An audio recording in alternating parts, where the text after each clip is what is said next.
अस्सलाम वालेकुम स्टूडेंट्स। आज हम करने वाले हैं numericals unit 5 force and matter की। ठीक है।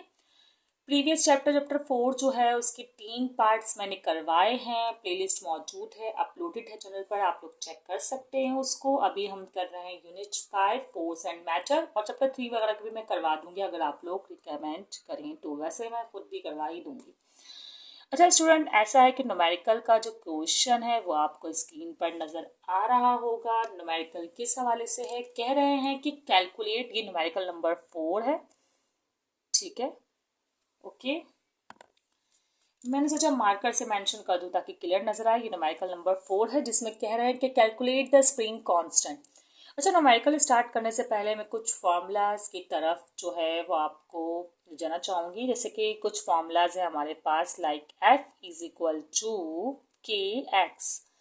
देखें, एफ जो है वो यहाँ पर फोर्स है जिसका यूनिट न्यूटन है। के जो है वो स्प्रिंग कांस्टेंट है जो कि हर मैटर टू मैटर, मतलब मेटल मटेरियल के हिसाब से चेंज हो रहा होता है।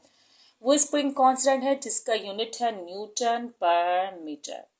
एंड एक्स जो है, आपको पता है कि जब हम लोड अप्लाई करते हैं किस चीज़ पे, जो भी उसमें एक्सटेंशन आ रही है, जैसे कि अगर हम स्प्रिंग की बात करें, स्प्रिंग जितना मूव हो जाता है उसे एक्स कहते हैं, डिस्टेंस कवर्ड जो कर रहा होता है।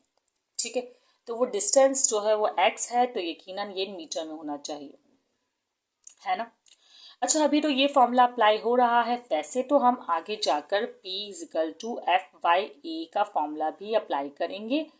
इस वक्त भी F जो है वो फोर्स है, मतलब कि न्यूटन। एंड एरिया जो है वो एरिया ही है, मतलब मीटर स्क्वायर। एंड प्रेशर के बहुत से यूनिट्स होते हैं, लाइक टॉर, एटीएम, बहुत से, लेकिन यहाँ पर हम यूज करेंगे पास्कल। ठीक है, चलें फिलहाल तो हम अपना न्यूमेरिकल स्टार्ट करते हैं। इसमें कह रहे हैं कैलकुलेट द स्प्रिंग कांस्टेंट। तो हमें बता दिया गया है कि भाई आपको मालूम करना है स्प्रिंग कांस्टेंट। अच्छा, सिंबल के साथ साथ ना वर्डिंग भी लिख दिया करें, सही रहता है। और फिर आप भले सिंबल भी मेंशन करें, लाइक के इज इक्वल टू, मालूम करना ही हमें। ठीक है, उसके अलावा क्या कह रहे हैं स्टूडेंट्स के एक्सटेंशन कितना हुआ है, जो उसमें खिंचाव कितना हुआ है। स्प्रिंग आपको इस तरह का, अगर आप इसको एज्यूम कर लें, लाइक डायरेक्टली वर्टिकली तो नहीं हैंग हुआ ना, हंग हुआ है, सही है, लोड से वर्टिकल। ठीक है। अच्छा, एक और चीज, ये पिक्चर आपको नजर आ रही होगी, मैं ड्रॉ करने के बजाय पिक्चर अटैच कर दी है, उसमें देख लीजिएगा कैसे स्प्रिंग के साथ जो है वो लोड अटैच हुआ है। ठीक है, अब 40 न्यूटन उस लोड का जो है वो वेट है। तो आप साफ बोलिए, पहले बोलते डिस्टेंस लिखिए ना, एक्सटेंशन, जो कि आपको एक्स दिया हुआ है, जो एक्सटेंड हो रहा है, तो एक्सटेंशन वर्ड यूज कर लीजिए, ये बेटर है। और इसका सिंबल तो आपको पता है कि एक्स है। और 3.5 सेंटीमीटर इसके जो है आपको वैल्यू दी हुई है। एंड देन आपको लोड दिया हुआ है, लोड इस वक्त यहाँ पे फोर्स है। ठीक है, एंड ये कितना है आपके पास, 14 न्यूटन है। एग्रीड। अब formula physical to K x लगाना है और सिंपली मालूम करना है। ये तो बहुत ही आसान क्वेश्चन था। एफ फिजिकल टू के and x, F is given already which is 14 Newton. ठीक है, के आपको मालूम करना है। अच्छा हाँ, एक चीज आप ध्यान दें, यूनिट्स का स्टैंडर्ड मतलब एम के सिस्टम में होना जरूरी है, क्योंकि देखिए यहाँ न्यूटन मीटर है ना, तो मैंने यहाँ मेंशन किया है कि यूनिट को मीटर में कन्वर्ट करें, जबकि यहाँ पर यूनिट सेंटीमीटर में गिवन है। डेट्स मीन आपको इसको मीटर में कन्वर्ट करना होगा। तो आप क्या करें, लिखें एक्स एंड 3.5 सेंटीमीटर और इसको डिवाइड कर दें 100 से, तो आपके पास जो रिक्वायर्ड वैल्यू आ जाएगी वो है 0.035 मीटर। अब ये आप यहाँ पुट कर सकते हैं 0.035। आप चाहे तो इसको सॉल्यूशन के स्टार्ट में यहाँ भी कर सकते हैं, और चाहे तो डाटा में ही ये काम कर सकते हैं, इससे कोई फर्क नहीं पड़ता। अब ये दोनों है मल्टीप्लाई में, तो 14 को आप डिवाइड करवा दें। 14 देखिए मल्टीप्लाई में यहाँ आ जाएगा, डिवाइड हो जाएगा, मैं इजिकल टू के साइड लिख रही हूँ, उससे भी कोई फर्क नहीं पड़ेगा। और डिवाइड करवाइए और अब मुझे जल्दी से बताइए, कैलकुलेटर लीजिए और बताइए कि क्या आंसर आया है। कमेंट में मेंशन कीजिएगा कि आप लोग का भी आंसर्स क्या आए थे। तो सेम ही आएगा, जो कि है 400 न्यूटन पर मीटर। ठीक है स्टूडेंट्स, ओके, इसे कर लें नोट डाउन या स्क्रीनशॉट क्लिक कर लें। जल्दी से सेकंड क्वेश्चन स्टार्ट करते हैं, वो ज़रूर देखिएगा, थोड़ा सा टिपिकल क्वेश्चन है। स्टूडेंट्स अब हम करने वाले हैं 8th पार्ट, क्योंकि बाकी तो थियोरेटिकल क्वेश्चन है। 8th पार्ट ये न्यूमेरिकल है इसका, जिसमें देखें आपको क्वेश्चन नजर आ रहा होगा। A boy is pressing a thumbtack into a piece of wood with a force of 20 newton. अच्छा, पहले तो मैं आपको थंब टैक शो कर दूं किस तरह दिखता है। जो मुझे पिक्चर मिल गई मैंने आपको वो लगा दी है, चेक कर लें आप लोग। ठीक है, इस तरह का थंब टैक होता है। उसको बॉय प्रेस कर रहा है वुड में, ठीक है ना, और फोर्स जो लगा रहा है वो लगा रहा है 20 न्यूटन। अभी आप ना कंफ्यूज ना हो, बस डाटा बनाते जाए। फोर्स जो अप्लाई कर रहा है वो लड़का, वो है 20 न्यूटन। ठीक है, मैंने भी लिख दिया 20 न्यूटन, आपने देख भी लिया। आप कह रहे हैं सरफेस एरिया ऑफ हेड। अब देखिए थंब पिन आपको नजर आ रही होगी, thumb tag, sorry thumb pin ही कहती हूँ, थंब टैग अभी सुन रही हूँ। ठीक है, ये नजर आ रही होगी आपको। देखिए इसका जो हेड है वो वाइड है, जबकि इसकी टिप जो है वो थिन है। दैट्स मीन कि हेड जो 1 सेंटीमीटर स्क्वायर है, यहाँ इन्होंने बोला हुआ है, तो एरिया ऑफ हेड अलग हुआ, जो कि कितना है area of head, students note down करें। एरिया ऑफ हेड है 1 सेंटीमीटर स्क्वायर। ठीक है, अब आगे कह रहे हैं कि thumb tack is 1 centimetre square हो गया, and the cross section area of the tip of the thumb tack. जो क्रॉस सेक्शन एरिया है, मतलब टिप जो है, वो है एरिया ऑफ टिप। अगर मैं बोलूं, पिक्चर नजर आ रहा होगा आपको टिप, तो वो है, अच्छा A1 कह देते हैं इसे, दो एरिया हो रहे हैं ना, तो दो एरिया तो A1 और A2। 0.01 centimetre square. अब आप सोचिए मत, कंफ्यूज नहीं हो कि अभी क्या होगा, बस डाटा आप राइट डाउन कर लीजिए। अब कह रहे कैलकुलेट करें the pressure exerted on the boy thumbs, नहीं, और by boy thumbs on the head of thumb tag, मतलब pressure exerted on the head of thumb tag. अब जो pressure exerted head of thumb tag होगा वो किरण A1 से link है, तो इसका मतलब वो प्रेशर जो होगा वो P1 होगा। ठीक है, तो एक चीज जो आपको मालूम करनी है वो है प्रेशर एक्सर्टेड ऑन हेड। ठीक है, जो कि इस वक्त आप लिखेंगे P1। ओके, P1 क्यों? क्योंकि दो प्रेशर मालूम करने हैं। आप देखिए सेकंड में भी कहा हुआ प्रेशर ऑन द टिप भी मालूम करें, the pressure of the tip of the thumb tag on the wood. तो इसका मतलब कि आपको दो मालूम करने हैं, pressure of the tip of the thumb tag भी। ठीक है, टिप ऑफ थंब टैग लेना जरूरी है, प्रेशर ऑफ द टिप काफी है ना, इतना काफी है। ठीक है, अच्छा आप यहाँ पे मैं कर देती हूँ P2 इज क्वेश्चन मार्क, मालूम करना ना। अब लास्ट क्या है, what conclusion can be draw from answer part A and part B.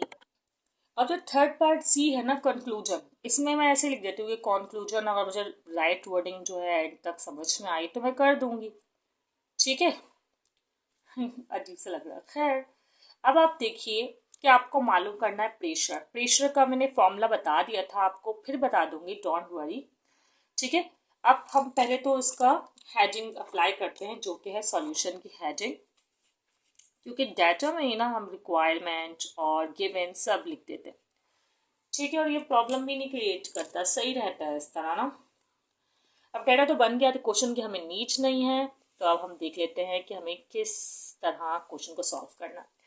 पहले तो थोड़ा सा अंडरलाइन कर लेते हैं। ओके, चलिए भाई, पहले देखिए स्टूडेंट्स कि क्या हमें कुछ कन्वर्जन की नीड है। बिल्कुल है, सेंटीमीटर स्क्वायर में हमें इसे मीटर में कन्वर्ट करना है, तो कैसे करेंगे, 1 को डिवाइड करेंगे 100 से, लेकिन इस बार 100 से नहीं, 100 स्क्वायर से करेंगे। क्यों? क्योंकि सिर्फ सेंटीमीटर नहीं है, सेंटीमीटर स्क्वायर है, तो 100 का स्क्वायर क्या होगा, 1 डिवाइड बाय कोई 4 जीरोस, तो इसका मतलब वैल्यू आ सकती है। तो स्टूडेंट्स अब इसको डिवाइड करिए। अगर आप इसको डिवाइड करेंगे ना, एक काम कर लीजिए, डिवाइड करेंगे तो पता है किस तरह की वैल्यू आएगी, कितने डिजिट्स पीछे जाना पड़ेगा, 4 जीरो है ना, तो 1 2 3, तो मतलब इस तरह की वैल्यू आएगी। 4 जीरो है तो 1 इस तरह, और एक 1 तो ये हो गया, 2 3 एंड 4, ये वैल्यू बन रही है ना। क्या इसको हम ऐसे नहीं लिख सकते, 1 1 2 3 4 -4, ठीक है। अगर आप लोग ये जानना चाहते हैं कि मैं एक्सपोनेंशियल कैसे सॉल्व करती हूँ, मैं इस पर एक वीडियो बना दूंगी कि हम कैसे एक्सपोनेंशियल फॉर्म पर और क्या कहते हैं डेसिमल फॉर्म में आते हैं। ठीक है। अगर आप लोग बोलेंगे इस पर अलग से वीडियो बना दूंगी, लेकिन अभी फिलहाल मैं बता दूं कि जब भी हम राइट हैंड साइड की तरफ पॉइंट को शिफ्ट करते हैं तो माइनस की पावर आती है, और जितना शिफ्ट करते हैं उतनी पावर आएगी। जैसे कि 1 2 3 4 तो -4। अच्छा, ये मैंने इसलिए करवाया क्योंकि मैं यहाँ भी यही करने वाली हूँ। अब देखें 0.01 है ना, इसको डिवाइड करवाने वाले इसी तरह 4 जीरो से, क्योंकि यहाँ भी सेंटीमीटर स्क्वायर है। अब जब यहाँ एक्सपोनेंशियल -4 1 के साथ आया है तो अंडरस्टूड है कि 0.01 के साथ भी एक्सपोनेंशियल -4 ही आएगा। अच्छा, मैंने सेम इसलिए किया, वैसे तो आप 2 शिफ्ट और कर सकते हैं क्योंकि हमें एक नॉन जीरो के बाद लेके आना होता है, यहाँ -6 भी आ सकता है। लेकिन जब मैं अगर सेम पावर रखूंगी ना तो ईजी रहेगा। और अगर फिर भी आपको इसे समझ में नहीं आ रहा तो आप परेशान मत हो, छोड़ें एक्सपोनेंशियल फॉर्म को, आप बस 1 को कैलकुलेटर में से डिवाइड करें, जो भी वैल्यू आई वो लिख दें। 0.01 को कैलकुलेटर से 10,000 से डिवाइड करें और जो भी वैल्यू आए वो लिख दें, और बिल्कुल वैसे ही सॉल्व करते जाएं, इसमें कोई इशू नहीं है। ठीक है। वो काम तो आप लोग भी कर सकते हैं कि भाई कैलकुलेटर से डिवाइड करके जो वैल्यू आई वो लिख दी और फिर सॉल्व करते गए। तो इसलिए मैं आपको इस तरीके से एक दूसरे तरीके से बता रही हूँ। आप लोग वो तरीका चूज करना चाहे आराम से करें और बिल्कुल सिंपली आंसर भी आ जाएगा। अब हमें क्या क्या रिक्वायर्ड है चेक करें। प्रेशर एग्जर्टेड ऑन हेड, तो सही है, मैं ए पार्ट सॉल्व कर रही हूँ। और यहाँ पर ना pressure exerted on head wording में लिखनी चाहिए। फिलहाल मैं नहीं लिख रही हूँ स्टूडेंट्स, आप लोग जरूर लिखिएगा यही सेम वर्डिंग यहाँ पर। ठीक है। अच्छा, फॉर्मूला क्या होता है प्रेशर का, वही P1 = F/A1। अच्छा, F के साथ मैंने क्यों नहीं लगाया 1, क्योंकि भाई दो फोर्सेस ढूंढना, एक ही फोर्स पूरे थंब चेक पे अप्लाई हो रही है। ठीक है, तो ये हो गया A1। अच्छा, तो आप वैल्यूज लिखते हैं। ये P1 है और F कितना था हमारे पास 20 Newton, that is 20 Newton. And A1 जो था वो 1 एक्सपोनेंशियल -4 है। 1 एक्सपोनेंशियल -4 सेम रखने की नीड ही नहीं है भाई, खामखा कंफ्यूजन ही है। लेकिन चले कोई बात नहीं, आप लोग कर लें तरीका, कोई मसला नहीं है। आप लोग चाहे डायरेक्टली 0.0001 भी लिख सकते हैं। ठीक है, 1 एक्सपोनेंशियल -4। ठीक है, सेम एक्सपोनेंशियल रखने की कोई नीड नहीं। अब क्या करें, 20 को 1 से डिवाइड किया तो ये तो 20 ही रहा है ना, और 20 के साथ ये माइनस का 4 ऊपर जाकर पावर हो जाएगी पॉजिटिव का 4। तो आप इसे शिफ्ट कर दें पॉइंट्स को, अब सिंपल फॉर्म में ले आए। 0 तो यहाँ पर है और ये पॉजिटिव पावर है, जिसका मतलब राइट हैंड साइड की तरफ 0 बढ़ाने हैं। अगर ये बात आपको समझ में नहीं आ रही है तो आप सिंपल तरीके से 0.0001 करके जो भी है आप इसको सॉल्व कर लीजिएगा, आंसर डायरेक्टली आ जाएगा। अदरवाइज इस पर आप चाहते हैं मैं वीडियो बना दूँ तो कमेंट सेक्शन में मेंशन कर दीजिएगा। 20 और 4 जीरोज है ना, 1 2 3 एंड 4, और यूनिट जो है प्रेशर का इस वक्त पास्कल। ओके, यही काम आप यहाँ पर बी पार्ट के लिए भी कीजिए। बी पार्ट में आपको P2 मालूम करना है और F और A2 मालूम करना है, मतलब A2 पुट करना है। अब P2 तो यही रहा, F कितना है आपके पास बच्चों, F है 20 न्यूटन, और इसको डिवाइड किससे करना है, डिवाइड करना है आपको 0.01 एक्सपोनेंशियल -4 से। अच्छा, यहाँ मैंने एक्सपोनेंशियल वाले तरीके से करके दिखा दिया ना, यहाँ मैं सिंपल तरीके से आपको करके दिखा देती हूँ तो ज़्यादा बेटर लगेगा। पता है क्या करें, ये जो है ना बराबर है 0.0 तो था ना, 4 जीरो और लगाएं, 1 2 3, 4 नहीं 3 बल्कि, और यहाँ लिखें 1।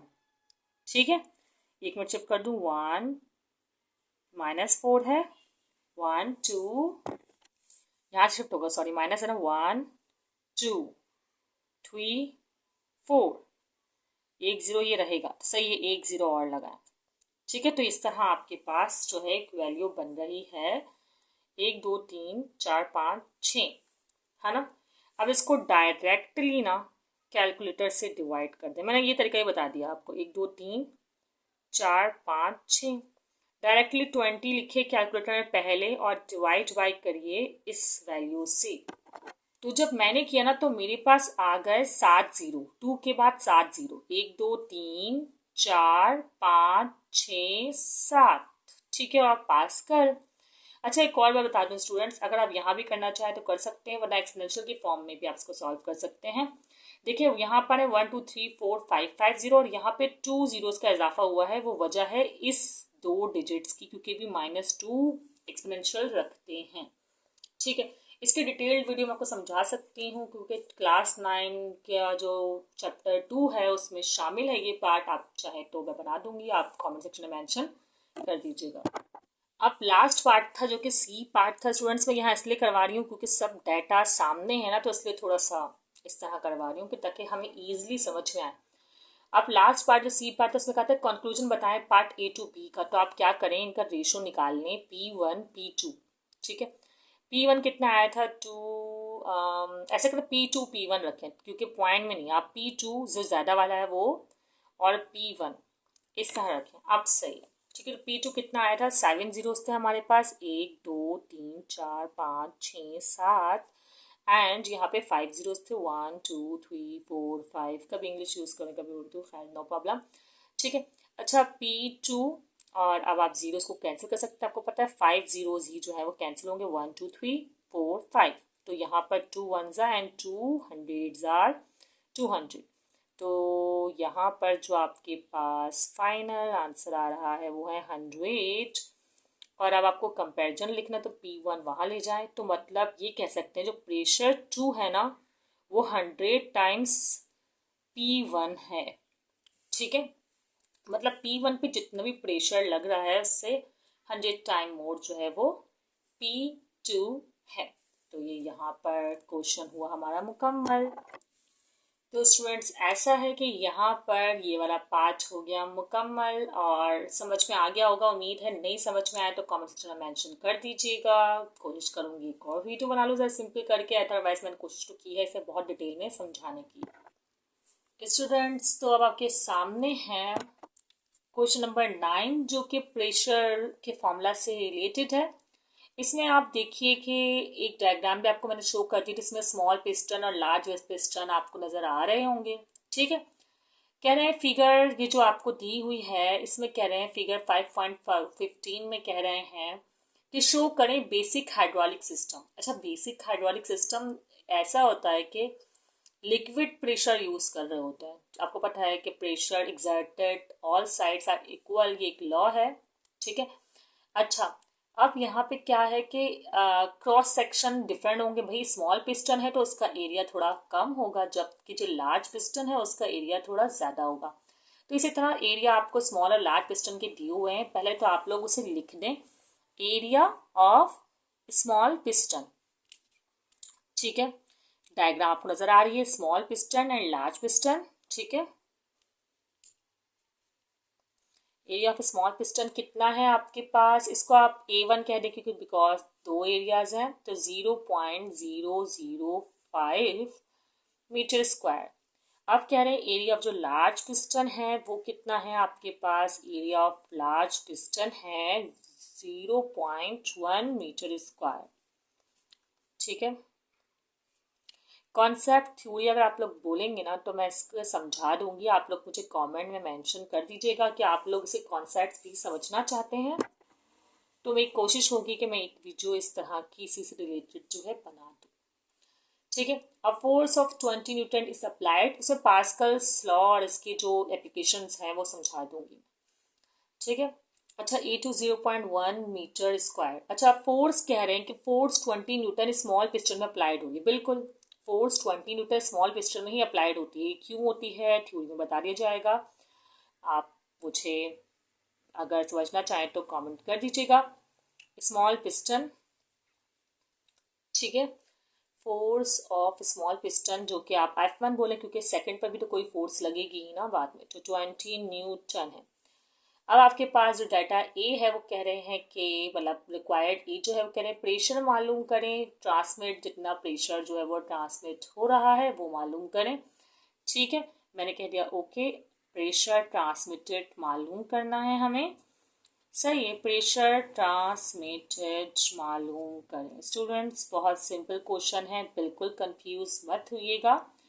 ठीक है, आगे कह रहे हैं कि the force at large piston, ये F1 मैंने स्मॉल पिस्टन की फोर्स को नंबर दिया था, तो मैं F2 कह देती हूँ लार्ज पिस्टन की फोर्स को। फोर्स ऑन लार्ज पिस्टन, ठीक है, प्रॉब्लम है और आपको डाटा दिया हुआ है और आपको उस लिहाज से जो है चीज़ों को मालूम करना है। फाइनल करें, discuss the distance travelled by small and large piston. कह रहे हैं कि डिस्टेंस को जो ट्रैवल किया है उसको डिस्कस भी करें। डिस्कस द डिस्टेंस, पूरी वर्डिंग लिख दें, ठीक है, ज़्यादा बेटर है। Travelled by small and large piston, okay, ज़्यादा हो गया वैसे ये ना, चलो कोई नहीं, डिस्कशन लिख दीजिएगा। It's all depend on you, लेकिन एग्जाम में ना नहीं, पूरी वर्डिंग मेंशन करना ही जो है बेटर रहेगा, ठीक है। अब आपके पास डाटा जो है वो बन गया, अब हमें क्वेश्चन की जो है वो नीड नहीं है, अब हम इसको सॉल्व करेंगे।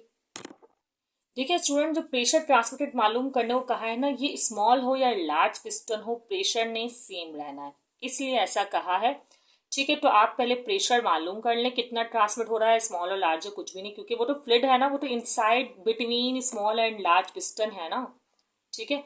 तो प्रेशर ट्रांसमिटेड मैं मालूम कर रही हूँ, ठीक है। कितना है प्रेशर हमारे पास, ये हमने मालूम करना है। प्रेशर का फॉर्मूला तो आपको पता ही है, F/A।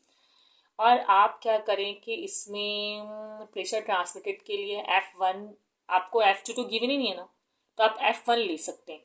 अब जब आप F1 यूज़ कर रहे हैं, देखिए आप F2 और A2 भी लेकर प्रेशर मालूम कर सकते हैं, लेकिन अभी आपके पास F2 गिवन नहीं है, तो आपको F1 लेना होगा। और अगर आप F1 यूज़ कर रहे हैं फॉर्मूला में, तो आपको एरिया भी A1 लेना होगा। बात समझ में आ रही है ना, मैंने क्यों F1 और A1 लिया है। F2 गिवन नहीं है, नहीं तो F2 A2 भी लेकर आंसर ला सकते थे, ठीक है। तो अब ये P है, F1 कितना था 20 और A1 कितना था 0.05 था, ठीक है। तो आंसर चेक करते हैं कि कितना आया हमारे पास। आंसर आएगा, डिवाइड करिए स्टूडेंट्स इसको, 4000 पास्कल। क्या सही आंसर आया है बताइएगा कमेंट सेक्शन में। वैसे सही आया है, देख लिया मैंने। चले खैर, प्रेशर ट्रांसमिटेड हो गया। अब इन फ्लूइड लिख दें तो ज़्यादा बेटर वर्ड लग रहा है मुझे, यहाँ लिख देती हूँ, ठीक है, इजी रहेगा। अच्छा जी, अब क्या करना है, अब सेकंड पार्ट आपको मालूम करना है, जो कि फोर्स ऑन लार्ज पिस्टन है। अब तो आप इजीली मालूम कर सकते हैं, आपको पता है कि आपको फोर्स ऑन लार्ज पिस्टन मालूम करने के लिए प्रेशर की रिक्वायरमेंट थी, अगर वो पार्ट ए में प्रेशर निकालने को नहीं भी बोलते, ठीक है। तब भी जो है ना आपको, इससे क्वेश्चन मार्क की जगह ना ये ज़्यादा बेटर वर्ड लाइन है, तब भी जो है ना आपको प्रेशर मालूम करना पड़ता। तो देख लेते हैं कि क्या है। Pressure divide is equal to F2/A2। Pressure जो यहाँ गिवन है A2 यहाँ जाके मल्टीप्लाई हो जाएगा, तो फॉर्मूला बनेगा F2P मल्टीप्लाई बाई A2P, मतलब 4000 पास्कल्स, एंड A2 आपके पास ये रहा 0.1, तो ये हो गया 0.1, ठीक है ना, 0.1 मीटर स्क्वायर। अब इसको आप कर दीजिए मल्टीप्लाई, तो स्टूडेंट्स क्या आंसर आ रहा है 400 न्यूटन। देखें पिस्टन, लार्ज पिस्टन में 400 न्यूटन जो है फोर्स का ही है, जबकि हमने अप्लाई कितनी की थी 20 न्यूटन, ठीक है। तो इसका मतलब हाइड्रोलिक जो है आपके पास मशीन, वो कितने फायदेमंद रहती है, सही है कि कम फोर्स को आप ज़्यादा फोर्स में कन्वर्ट कर पा रहे हैं, हाँ, और ईजिली फिर उसको मूव कर पा रहे हैं। जो भी कार है या कुछ भी आपने लोड मूव करवाना है, वो मूव हो पा रहा है।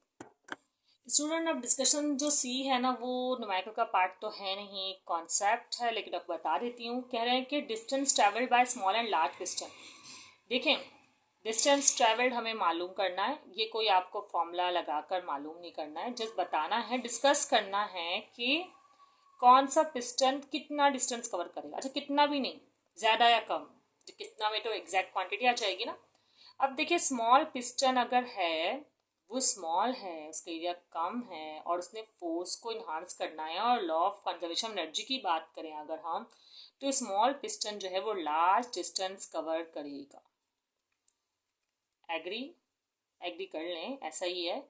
और जो लार्ज पिस्टन है ना, सही है, जो कि बिग पिस्टन है, लार्ज पिस्टन है, वो स्मॉल डिस्टेंस कवर करता है, ठीक है, क्योंकि एनर्जी ट्रांसफर हो रहा है ना। अब स्मॉल इतनी, ये दोनों इक्वल डिस्टेंस कवर करेंगे और इक्वल एनर्जी ट्रांसफर हो जाएगी? नहीं, ऐसा तो नहीं हो सकता ना, ठीक है। तो इसलिए small piston large distance and large piston small distance cover करेगा, ठीक है। ये डिस्कशन हो गया, काफ़ी है, और यहाँ पर पार्ट हो गया हमारा मुकम्मल। तो आप लोग चाहें तो कर लीजिएगा इसकी प्रैक्टिस, चाहें क्या बल्कि प्रैक्टिस कीजिएगा स्टूडेंट्स, ठीक है। और अगर वीडियो पसंद आई हो तो लाइक ज़रूर कर दिया करें, आगे दोस्तों को भी शेयर कर दिया करें, ताकि वो भी इस वीडियो से जो है फ़ायदा हासिल कर सकें, और हमें भी इस चीज़ से जो है वो काफ़ी अप्रिसिएशन मिलती है। और जो भी आपको लगता है कोई मिस्टेक्स या कोई चीज़ें जो मुझे इम्प्रूव करनी चाहिए नेक्स्ट वीडियो में, या आप लोग चाहते हैं कि नेक्स्ट वीडियो किस टॉपिक पर होनी चाहिए, तो आप लोग चाहें तो कमेंट कर सकते हैं। दुआओं में याद रखिएगा। अल्लाह हाफ़िज़।